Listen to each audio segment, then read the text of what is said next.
what we're proposing is currently the technology has changed dramatically. Every 2 years, the technology changes. And that means the application for the forecasts in the extreme weather, extreme climate also has to change. What we're proposing is this. In 2017, the Chinese Academy of Science, they integrated all the supercomputers, all the cloud centers, all the data centers into one gateway. They call it China Science and Technology Cloud. So this is all federated. And that means you can communicate between the different supercomputers and data centers and clouds as if they are one machine. The same happened in 2018 in Europe. So all the European supercomputers, the European data centers, and the European clouds are also integrated. They are federated. And this is called European Open Science Cloud.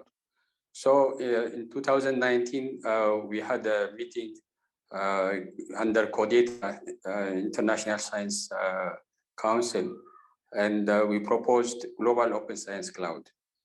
And that means that different clouds in Europe, in China, and so on, in Africa, and so on, they should be integrated and federated and become interoperable. So the basic formula for this integration is called FAIR. That means it has to be federated, it should be federated, it should be interoperable, it should be reusable and accessible. And before this, all the supercomputers and all the data centers and the cloud centers, they were like a silo. But now under open science, open data formulation, now we can have this interoperability of the different systems.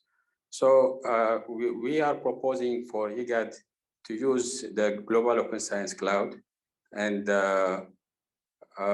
this is what we're planning to do very shortly, from this year on, to have 2 data centers in Sudan and Ethiopia connected to Europe and China with the CST cloud and the European Open Science Cloud federated together with our cloud here.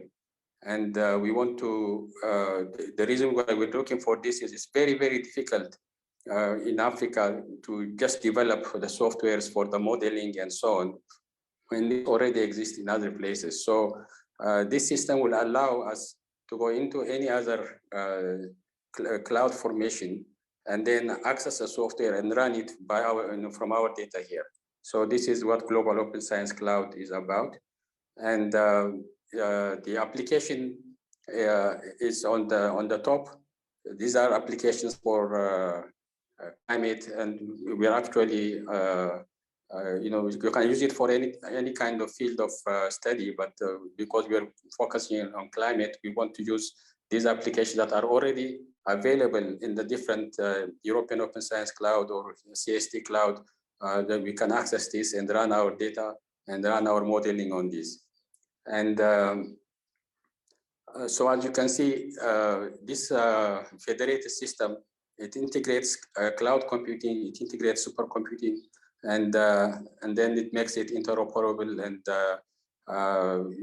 the data could be, say, from China, and the software could be from Europe, or and the running could be in Africa. So this we want to do this kind of approach to the extreme climate and the extreme weather for the IGAD region.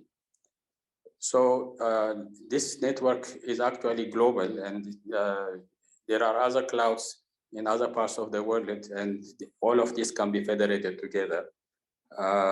And for us, the extreme weather we are concerned about is the River Nile and the flooding that it causes, and also the drought in this East African region. And what we want to do and what we're proposing is that we use the extreme weather model developed by Institute of Atmospheric Physics of Chinese Academy of Science. And we want to use also the extreme climate model that is already being run in Thailand, developed by Cortex in Southeast Asia. And we want to reconfigure these models for the East African region. And then we want to run the same softwares using using them for forecasting the extreme weather and extreme clouds, extreme climate for the East African region. So you can see that we don't have to develop the software from scratch.